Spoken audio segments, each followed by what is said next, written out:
ಬಳ್ಳಾರಿ ಜೈಲಿನಲ್ಲಿ ಜಾಮೀನಿನ ಜಪ್ಪ ಮಾಡ್ತಾ ಇರುವ ನಟ ದರ್ಶನ್ಗೆ ಬೆನ್ನು ನೋವು ಹಿಂಡಿ ಹಿಪ್ಪೆ ಮಾಡ್ತಾ ಇದೆ. ಬಳ್ಳಾರಿ ಜೈಲಿನಲ್ಲಿ ದರ್ಶನ್ಗೆ ಬೆನ್ನು ನೋವು ಮತ್ತೆ ಉಲ್ಬಣ ಆಗಿದೆ. ಬ್ಯಾಗ್ ಅನ್ನು ಎತ್ಕೊಂಡು ಹೋಗ್ಲಿಕ್ಕೂ ಕೂಡ ಕೊಲೆ ಆರೋಪಿ ದರ್ಶನ್ ಪರದಾಡಬೇಕಾಗಿದೆ. ಬೆನ್ನು ನೋವಿಗೆ ಚಿಕಿತ್ಸೆ ಪಡೆಯಲಿಕ್ಕೆ ದರ್ಶನ್ ಹಿಂದೇಟನ್ನ ಹಾಕ್ತಾ ಇದ್ದಾರೆ. ವೈದ್ಯರು, ಜೈಲು ಸಿಬ್ಬಂದಿ ಎಷ್ಟೇ ಹೇಳಿದ್ರು ಕೂಡ ದರ್ಶನ್ ಕೇಳ್ತಾ ಇಲ್ಲ. ಪೇನ್ ಕಿಲ್ಲರ್ ಮಾತ್ರೆ ಸಾಕು ಅಂಥೇಳಿ ಕೊಲೆ ಪ್ರಕರಣದ ಆರೋಪಿ ದರ್ಶನ್ ಹೇಳ್ತಾ ಇದ್ದಾರೆ.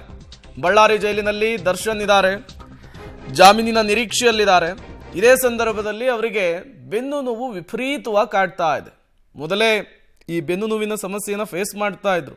ಸರ್ಜಿಕಲ್ ಚೇರ್ ಬೇಕು ಅಂಥೇಳಿ ಕೋರ್ಟ್ಗೂ ಕೂಡ ಮನವಿಯನ್ನು ಮಾಡಿಕೊಳ್ಳಲಾಗಿತ್ತು. ಬೆನ್ನು ನೋವಿಗೆ ಸಂಬಂಧಪಟ್ಟಂತೆ ಮೆಡಿಕಲ್ ರಿಪೋರ್ಟ್ ತೋರಿಸಿದ ನಂತರವೇ ಕೋರ್ಟ್ ಸರ್ಜಿಕಲ್ ಚೇರ್ನ ವ್ಯವಸ್ಥೆ ಮಾಡಿಕೊಟ್ಟಿತ್ತು. ಪದೇ ಪದೇ ಬೆನ್ನು ಕಾಡ್ತಾ ಇರೋದ್ರಿಂದ ಈಗ ಚಿಕಿತ್ಸೆಯ ಅವಶ್ಯಕತೆ ಇದೆ. ಬಟ್ ದರ್ಶನ್ ಅದಕ್ಕೆ ಒಪ್ಕೊಳ್ತಾ ಇಲ್ಲ. ಪೇನ್ ಕಿಲ್ಲರ್ ಸಾಕು, ಸದ್ಯದರಲ್ಲಿಯೇ ಜಾಮೀನು ಸಿಗುತ್ತೆ, ಹೊರ ಹೋಗ್ತೀನಿ, ಅದಾದ ಮೇಲೆ ಸೂಕ್ತವಾದಂತಹ ಟ್ರೀಟ್ಮೆಂಟನ್ನು ಪಡಿತೀನಿ ಅಂತ ಹೇಳ್ತಾ ಇದ್ದಾರಂತೆ. ಹಾಗಾಗಿ ಸಹಜವಾಗಿ ಅದು ಕುಟುಂಬಸ್ಥರಿಗೆ ಒಂದು ರೀತಿ ಟೆನ್ಷನನ್ನು ಜಾಸ್ತಿ ಮಾಡ್ತಾ ಇದೆ. ಯಾಕೆ ಹಿಂಗೆ ಮಾಡ್ತಿದ್ದಾರೆ ದರ್ಶನ್ ಅಂಥೇಳಿ. ಇವತ್ತು ದರ್ಶನ್ ಅವರ ಧರ್ಮಪತ್ನಿ ವಿಜಯಲಕ್ಷ್ಮಿಯವರು ಭೇಟಿಯಾಗಿದ್ರು ದರ್ಶನ್ ಅವರನ್ನು. ಪ್ರತಿ ಬಾರಿಯಂತೆ ಈ ಬಾರಿಯೂ ಕೂಡ ತಿಂಡಿದನ್ನು ತಂದಿದ್ರು, ಅದನ್ನು ತೆಗೆದುಕೊಂಡು ಹೋಗೋದಕ್ಕೆ ಒದ್ದಾಡಿದ್ದಾರೆ. ಬೆನ್ನು ನೋವಿನಿಂದ ಆರೋಪಿ ದರ್ಶನ್ ನರಳಾಟ. ಪತಿ ದರ್ಶನ್ ಅವರ ಮನವೊಲಿಸಿದ್ದಾರೆ ಪತ್ನಿ ವಿಜಯಲಕ್ಷ್ಮಿ ಅವರು. ವೈದ್ಯರು ಹೇಳಿದಂತೆ ಚಿಕಿತ್ಸೆ ಪಡೀರಿ ಅಂಥೇಳಿ ಪತ್ನಿ ಹೇಳಿದ್ದಾರೆ ಭೇಟಿಯಾದಂತಹ ಸಂದರ್ಭದಲ್ಲಿ. ನಿಮ್ಮ ಬೆನ್ನು ನೋವಿನ ಸಮಸ್ಯೆಯ ಬಗ್ಗೆ ಪುತ್ರ ಕೇಳ್ತಾ ಇದ್ದಾನೆ. ದಸರಾ ಮುಗಿಯೋಷ್ಟರಲ್ಲೇ ಜಾಮೀನು ಸಿಗುತ್ತೆ, ನೀವೇನು ಟೆನ್ಷನ್ ತಗೊಂಬೇಡಿ. ಚಾಮುಂಡೇಶ್ವರಿ ತಾಯಿಯ ಆಶೀರ್ವಾದ ನಿಮ್ಮ ಮೇಲಿದೆ, ಜಾಮೀನು ಸಿಕ್ಕೇ ಸಿಗುತ್ತೆ. ಮೊದಲು ನೀವು ಟ್ರೀಟ್ಮೆಂಟ್ ತೆಗೆದುಕೊಳ್ಳಿ ಅಂಥೇಳಿ ಧೈರ್ಯವನ್ನು ತುಂಬಿದ್ದಾರೆ ವಿಜಯಲಕ್ಷ್ಮಿ ಅವರು. ಇವತ್ತು ಮತ್ತೊಮ್ಮೆ ಭೇಟಿ ಕೊಟ್ಟಿದ್ರು. ಈ ಬೆನ್ನು ನೋವು ವಿಪರೀತವಾಗಿ ಕಾಡ್ತಾ ಇರುವ ಹಿನ್ನೆಲೆಯಲ್ಲಿ ಈ ಸಂದರ್ಭದಲ್ಲಿ ದರ್ಶನ್ ಮತ್ತು ವಿಜಯಲಕ್ಷ್ಮಿ ನಡುವೆ ಆದಂತಹ ಕಾನ್ವರ್ಜೇಷನ್ ಇದು. ಮೊದಲು ಟ್ರೀಟ್ಮೆಂಟನ್ನು ಪಡೆದುಕೊಳ್ಳಿ, ಪದೇ ಪದೇ ಪೇನ್ ಕಿಲ್ಲರ್ ತಿನ್ನೋದು ಆರೋಗ್ಯಕ್ಕೆ ಒಳ್ಳೆಯದಲ್ಲ. ಜೈಲ್ ಸಿಬ್ಬಂದಿಗಳು ಹೇಳ್ತಾ ಇದ್ದಾರೆ, ಅಧಿಕಾರಿಗಳು ಹೇಳ್ತಾ ಇದ್ದಾರೆ, ಸೂಕ್ತವಾದಂತಹ ಟ್ರೀಟ್ಮೆಂಟನ್ನು ಪಡೆದುಕೊಳ್ಳಿ ಅಂಥೇಳಿ ಮನವಿಯನ್ನು ಮಾಡಿಕೊಂಡಿದ್ದಾರೆ. ಮತ್ತಷ್ಟು ಡೀಟೇಲ್ಸ್ ಅನ್ನು ಕೊಡ್ತಾರೆ ನಮ್ಮ ಪ್ರತಿನಿಧಿ ಅಮರೇಶ್, ನೇರ ಸಂಪರ್ಕದಲ್ಲಿ ಜಾಯಿನ್ ಆಗಿದ್ದಾರೆ. ಅಮರೇಶ್, ದರ್ಶನ್ಗೆ ಬೆನ್ನುವಿರುವಂತಹದ್ದು ಮೊದಲೇ ಗೊತ್ತಿತ್ತು, ಹಾಗಾಗಿಯೇ ಕೋರ್ಟ್ ಕೂಡ ಸರ್ಜಿಕಲ್ ಚೇರ್ಗೆ ಅವಕಾಶವನ್ನು ಕಲ್ಪಿಸಿಕೊಟ್ಟಿತ್ತು. ಈಗ ವಿಪರೀತವಾಗಿ ಬೆನ್ನು ಕಾಡ್ತಾ ಇದೆ ದರ್ಶನ್ಗೆ ಅನ್ನೋದು ಗೊತ್ತಾಗ್ತಾ ಇದೆ. ಹೆಂಗಿದೆ ದರ್ಶನ್ಗೆ ಜೈಲಿನಲ್ಲಿ ಸದ್ಯಕ್ಕೆ ಪರಿಸ್ಥಿತಿ, ಜೊತೆಗೆ ಟ್ರೀಟ್ಮೆಂಟನ್ನು ಪಡೆಯೋದಕ್ಕೇನಾದರೂ ಒಪ್ಕೊಂಡ್ರಾ, ಹೇಗೆ ಅಂತ ಹೇಳಿ? ಪ್ರೇಮ್ ಕುಮಾರ್, ಬಳ್ಳಾರಿ ಸೆಂಟ್ರಲ್ ಜೈಲಿನಲ್ಲಿ ಕೊಲೆ ಆರೋಪಿ ದರ್ಶನ್ ಅವರಿಗೆ ತೀವ್ರತರವಾಗಿರ್ತಕ್ಕಂಥ ಬೆನ್ನು ನೋವಿನ ಸಮಸ್ಯೆ ಇದೆ ಅನ್ನುವಂಥದ್ದು ಅವರು ಬಳ್ಳಾರಿ ಸೆಂಟ್ರಲ್ ಜೈಲಿಗೆ ಶಿಫ್ಟ್ ಆದಾಗಿನಿಂದಲೂ ಸಹಿತ ಕೇಳಿ ಬರ್ತಾ ಇದೆ. ಇದೇ ಕಾರಣಕ್ಕೆ ಅಂದ್ರೆ ಇವತ್ತು ಪ್ರಮುಖವಾಗಿ ಕೊಲೆ ಆರೋಪಿ ದರ್ಶನ್ ಅವರು ಅವರ ಪತ್ನಿ ವಿಜಯಲಕ್ಷ್ಮಿ ಅವರು ತಂದಿದ್ದಂತ 2 ಬ್ಯಾಗ್ಗಳನ್ನ ಹಿಡಿದುಕೊಂಡು ಹೋಗೋದಕ್ಕೆ ಪರದಾಡಿದಂತಹ ಸ್ಥಿತಿಯನ್ನು ನೋಡಿದ್ರೆ ಖಂಡಿತವಾಗ್ಲೂ ಗೊತ್ತಾಗುತ್ತೆ ಕೊಲೆ ಆರೋಪಿ ದರ್ಶನ್ ಅವರಿಗೆ L1 ಮತ್ತು L5 ಸಮಸ್ಯೆ ಎಷ್ಟರ ಮಟ್ಟಿಗಿದೆ ಅನ್ನುವಂಥದ್ದು.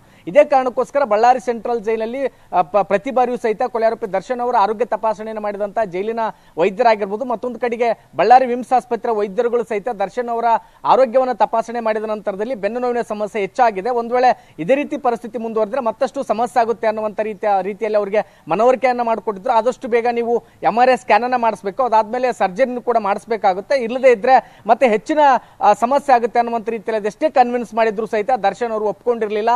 ನಾನು ಯಾವುದೇ ಕಾರಣಕ್ಕೂ ಇಲ್ಲಿ ಯಾವುದೇ ರೀತಿಯ ಚಿಕಿತ್ಸೆಯನ್ನು ಪಡೆದುಕೊಳ್ಳೋದಿಲ್ಲ, ನನಗೆ 10 ದಿನಗಳ ನಂತರ ನಾನು ಬೆಂಗಳೂರಿಗೆ ಹೋಗಿ ಎಲ್ಲನೇ ಚಿಕಿತ್ಸೆಯನ್ನು ತೆಗೆದುಕೊಳ್ತೀನಿ, ಅಲ್ಲಿವರೆಗೂ ನನಗೆ ಪೇನ್ ಕಿಲ್ಲರ್ ಮಾತ್ರೆಗಳನ್ನ ಕೊಡಿ ಅನ್ನುವಂತ ಡಿಮ್ಯಾಂಡ್ ಅನ್ನ ಇಟ್ಟಿದ್ರು. ಆದ್ರೆ ಅನಿವಾರ್ಯ ವೈದ್ಯರುಗಳು ಸಹಿತ ಪೇನ್ ಕಿಲ್ಲರ್ ಟ್ಯಾಬ್ಲೆಟ್ ಗಳನ್ನ ಕೊಡ್ತಾ ಇದ್ದಾರೆ. ಆದ್ರೆ ದರ್ಶನ್ ಅವರ ಈ ನೋವು ಬಾಧೆ ಏನಿದೆ ಮೇಲಿಂದ ಮೇಲೆ ಹೆಚ್ಚಾಗ್ತಾ ಇರೋದ್ರಿಂದಾಗಿ ಜೈಲಿನ ಅಧಿಕಾರಿಗಳು ಸಹಿತ ದರ್ಶನ್ ಅವರ ಪತ್ನಿ ವಿಜಯಲಕ್ಷ್ಮಿ ಅವರಿಗೆ ಮಾಹಿತಿಯನ್ನು ಕೊಟ್ಟಿದ್ರು. ಜೈಲಿನ ಅಧಿಕಾರಿಗಳ ಮಾಹಿತಿಯನ್ನ ಪರಿಗಣಿಸಿರ್ತಕ್ಕಂಥ ವಿಜಯಲಕ್ಷ್ಮಿ ಅವರು ಇವತ್ತು ಬಳ್ಳಾರಿ ಸೆಂಟ್ರಲ್ ಜೈಲಿಗೆ ಬಂದು ದರ್ಶನ್ ಅವರ ಬಳಿ ಮನವಿಯನ್ನು ಕೂಡ ಮಾಡಿದ್ರು.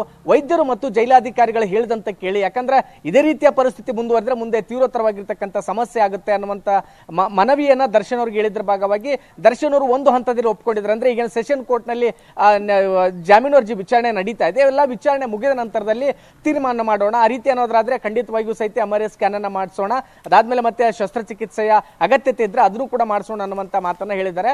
ಒಟ್ಟಾರೆಯಾಗಿ ದರ್ಶನ್ ಅವರ ಈ ಒಂದು ಹಠದಿಂದಾಗಿ ಬಳ್ಳಾರಿ ಸೆಂಟ್ರಲ್ ಜಿಲ್ಲಾಧಿಕಾರಿಗಳು ಹೈರಾಣಾಗಿ ಹೋಗಿದ್ದಾರೆ. ಮುಂದೆ ನಮಗೆ ಸಮಸ್ಯೆ ಆಗಬಾರ್ದು ಅನ್ನೋ ಕಾರಣಕ್ಕೋಸ್ಕರ ದರ್ಶನ್ ಅವರ ಪ್ರತಿ ಹೇಳಿಕೆಗಳನ್ನು ಕೂಡ ಅವರು ದಾಖಲೆಗಳನ್ನಾಗಿ ಮಾಡ್ಕೊಳ್ತಾ ಇದ್ದಾರೆ. ಯಾಕಂದ್ರೆ ತದನಂತರದಲ್ಲಿ ಆಮೇಲೆ ಮುಂದೇನಾದ್ರೂ ನ್ಯಾಯಾಲಯದಲ್ಲಿ ವಿಚಾರಣೆ ನಡೀತಕ್ಕಂಥ ಸಂದರ್ಭದಲ್ಲಿ ಇದೇ ಕಾರಣವನ್ನು ಇಟ್ಕೊಂಡು ನನಗೆ ಅಲ್ಲಿ ಜೈಲಿನ ಅಧಿಕಾರಿಗಳು ಸ್ಪಂದಿಸಿಲ್ಲ ಅನ್ನುವಂಥ ಆರೋಪ ಮಾಡಬಾರ್ದು ಅನ್ನುವಂಥ ಕಾರಣಕ್ಕೋಸ್ಕರ ಜೈಲಿನ ಅಧಿಕಾರಿಗಳು ಯಾವೆಲ್ಲ ಸಲಹೆಗಳನ್ನು ಕೊಡ್ತಾರೋ, ಯಾವೆಲ್ಲ ಸಲಹೆಗಳನ್ನ ದರ್ಶನ್ ಅವರು ನಿರಾಕರಿಸ್ತಾರೋ ಅವೆಲ್ಲವನ್ನೂ ಸಹಿತ ದಾಖಲೆಗಳ ರೂಪದಲ್ಲಿ ಇಟ್ಕೊಳ್ತಾ ಇದ್ದಾರೆ. ಅಂದ್ರೆ ಯಾವುದೇ ಕಾರಣಕ್ಕೂ ನಮಗೆ ಸಮಸ್ಯೆ ಆಗಬಾರ್ದು ಅಂತ ಕಾರಣಕ್ಕೋಸ್ಕರ ಒಟ್ಟಾರೆಯಾಗಿ ಬಳ್ಳಾರಿ ಸೆಂಟ್ರಲ್ ಜೈಲಿನಲ್ಲಿರೋ ಕೊಲೆ ಆರೋಪಿ ದರ್ಶನ್ಗೆ ಬೆನ್ನು ನೋವಿನ ಸಮಸ್ಯೆ ಹೆಚ್ಚಾಗಿದೆ. ಅವರಿಗೆ ಟ್ರೀಟ್ಮೆಂಟ್ ಅನಿವಾರ್ಯವಾಗಿರೋದ್ರಿಂದ ಇವತ್ತು ಅವರ ಪತ್ನಿ ವಿಜಯಲಕ್ಷ್ಮಿ ಅವರನ್ನ ಜೈಲಾಧಿಕಾರಿಗಳು ಜೈಲಿಗೆ ಕರೆಸಿ ಅಂದ್ರೆ ಅವರಿಗೆ ಚಿಕಿತ್ಸೆಗೆ ಸ್ಪಂದಿಸುವ ರೀತಿಯಲ್ಲಿ ಮನವರಿಕೆ ಮಾಡಿ ಅನ್ನುವಂತ ಮಾತನ್ನು ಹೇಳಿದ್ರು. ಎಲ್ಲ ಒಂದು ಕಡೆಗೆ ವಿಜಯಲಕ್ಷ್ಮಿ ಅವರ ಮನವಿಗೆ ದರ್ಶನ್ ಅವರು ಕೂಡ ಪೂರಕವಾದ ರೀತಿಯಲ್ಲಿ ಸ್ಪಂದಿಸಿದ್ದಾರೆ ಅನ್ನುವಂತ ಮಾಹಿತಿ ಸಿಕ್ಕಿದೆ. Prem Kumar. Okay, thank you Amarish ತಮ್ಮೆಳ ಮಾಹಿತಿಗಾಗಿ.